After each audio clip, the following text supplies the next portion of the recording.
Hey, welcome to the Cereal Box Graphic Design Series. This is part one, and we're going to talk today about using the Z path to guide composition of graphical elements. And the purpose of this design series is to give you a clue on how to do some basic design, combining different pieces. We'll be starting off, our goal will eventually be to create a cereal box design cover, and it'll be composed, of course, of a product logo, character design, and as you can see here, we also have some photographs and some other branding in place. So what are we talking about here? We're looking at the idea that graphics on the cereal box are arranged upon a Z path. What does that mean? Essentially, when we look at the elements that are laid out upon the box, and this works for other designs as well, that you can follow a Z path for where they want the viewer's eye to be guided. So let's look at some examples. The Z path runs along the top of the box first. In that case, it shows us in this box the nutritional elements. Now, that's not always what's put there, but it's a good example because it's sometimes one of the first things they want to impress upon us when they're guiding our eyes in the analysis of cereal products. So here we show that we have a good source of fiber, made with whole grain. And if you look at the cereal itself, if you look at the Fruit Loops, it doesn't look like it's going to have fiber and whole grain, but it probably has a little bit, and they can get away with saying that. Over on the right-hand side, as you can see, we also show some specific nutritional elements such as calories and sugars and carbohydrates and stuff. What else? So yeah, here's the closer view of the same thing, in which we show the calories, the saturated fats, sodium, and these are made graphically also. They're more graphical than they are textual. So the fact that they're there helps the marketing make it seem like there's some kind of nutrition there, even though a lot of people don't know how to read this or interpret what it means. What else? The next part of the Z crosses several other essential elements as it transverses from top right to bottom left in the Z design. So the first thing it's going to cross is, of course, the product's logo for the company. So in this case, it's the brand logo. It's the mother company of the cereal product itself. So Kellogg's makes a variety of other cereals, not just Fruit Loops, and they want us to be impressed upon Kellogg's and connect and identify with Kellogg's and buy their other products as well. So in this case, Kellogg's is very recognizable, and you can oftentimes recognize their designs from across the room without necessarily reading the words. And it's not really that easy to read this cursive design, but it stands out, it's bold, it's thick, the lettering is thicker, and it has this nice bold outline around the white areas there. The next path, the next place the Z path crosses is, of course, the specific product logo. And in this case, we're looking at Fruit Loops, and the Fruit Loops design has really bold lettering, okay, really thick bold lettering with a whimsical feel. So it's not real serious. It's typically sans serif, which means it doesn't necessarily have those embellishments upon the ends of the letters that we see in Roman type lettering. And this one also has other stuff going on with it, like outlines and blocky shapes. Now notice it's not just the lettering. What's around there? You have an outline of black, you have a big blocky shape behind it that connects all the letters, and it's kind of got a drop shadow on it, and it's got a three-dimensional feel to it. So the way the design is created makes it feel three-dimensional-ish. And then it has additionally this yellow piece around the outside. Now the reason for this is that they want us to identify with Fruit Loops, and this is the most important, most emphasized thing upon the face of the cereal box. They want us to identify with this, connect with it, see it, and hopefully get over the disparity between the product's nutritional information and the actual toxic look of the cereal itself. Next, the Z path crosses the mascot character. So as we cross from top right to bottom left, the next thing it crosses over in this case is old Toucan Sam. Well, we like Toucan Sam. He's, typically these mascot type characters are cute, soft, rounded cartoon types, and they appeal to children. So they're not scary.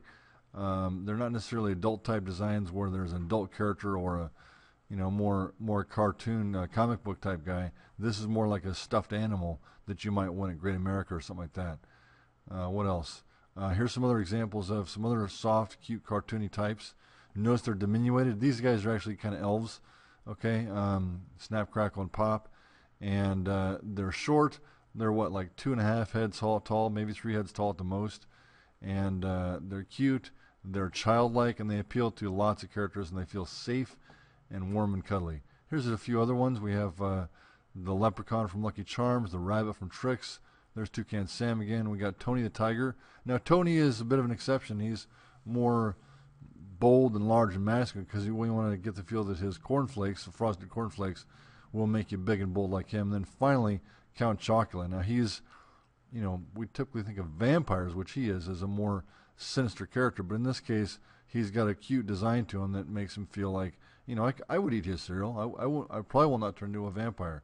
And if I do, I'm just going to go seek out chocolate milk or something like that. How bad is that? All right, next stop along the path for the Z is the product's packaging information.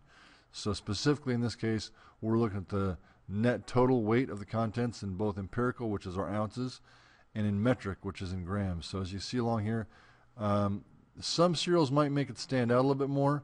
How much is in here? It's a fairly big box. In this case, this is a larger size box with 17 ounces in it. Sometimes this might want to be bolder or be outlined because, as you can see, this one does not contrast very well. It's hard to read across the bottom. Finally, the last thing we're going to come across on our Z path is the actual photo of the food contained. Now, this is typically at the bottom third of the box, and it's going to contain pictures of what's in it. This is not a very good photograph, but notice that the milk is popping out. Probably that's not an actual picture of the milk. I suspect this is designed in some other graphics program, possibly in 3D, with actual photographs of the cereal itself. So the cereal might have been photographed, and then these milk splashes might have been added in graphically after the fact. Okay, so the Z path is used in lots of different kinds of marketing designs for this type, especially cereals, to transmit information effectively, visually, to target audiences. In this case, they're trying to market to kids. But let's look at some other designs. Apple Orbits is essentially a generic Apple Jacks from Safeway.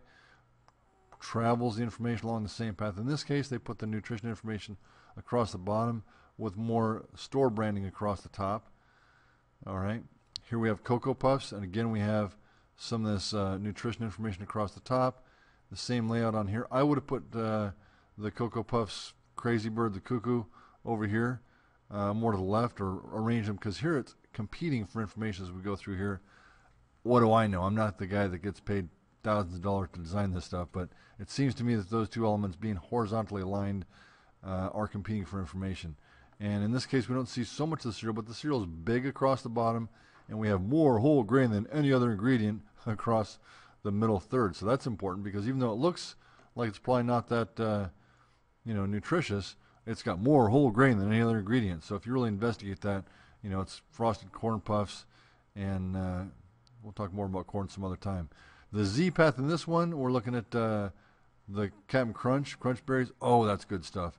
My goodness. Not very nutritious, but, they're telling us somewhere on here that it is. Look, they're a little small at the top.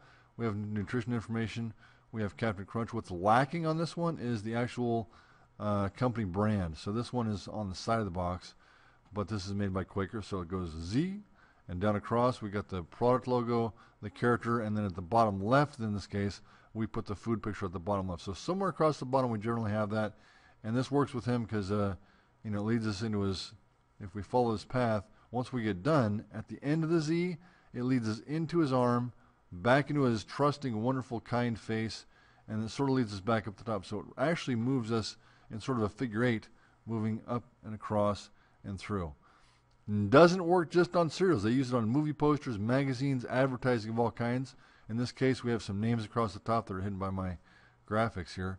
Down across the bottom, and then the title and the information for the movie. Let's look at one more. Same thing, Brad Pitt, Morgan Freeman, across the top. We got their faces across the bottom. One of them is bigger and bolder than the other one across the path. And then we go across the bottom, we have the more information for this. So make sure you use the Z design in all kinds of marketing element designs and graphics. It's easy to remember. It takes a little bit of the mystery out of composition, gives you a guide for where to place things, and then you'll have to figure out how you use color and light and emphasis to point the viewer's eyes where you want them to look. All right, have a good one. In the next video in this series, we'll be looking at how to create the actual product logo themselves using some simple techniques in Adobe Illustrator. So make sure you come back for that. We'll see you soon. Have a great day. Peace.